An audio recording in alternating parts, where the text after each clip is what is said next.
अलबैक chicken है mall of amid के second floor के ऊपर, जो आइस स्केटिंग है उसके साथ बिल्कुल वहाँ सामने। अभी मैं लाइन में लगा हूँ। 222 नंबर चल रहा है। 1 घंटा वेट करने के बाद मेरा नंबर आ गया है। ये मेरा ऑर्डर है।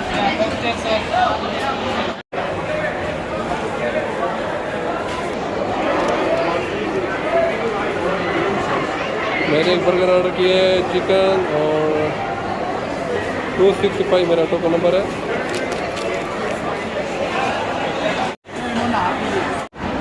अल्हम्दुलिल्लाह 1 घंटा इंतज़ार करने के बाद आखिर अलबैक खाने को मिल गई। मैंने एक बर्गर लिया है और साथ में थाइज़ है, तो अभी ट्राई करते हैं ये कैसी बनी है। सबसे पहले मैं ट्राई करूँगा चिकन।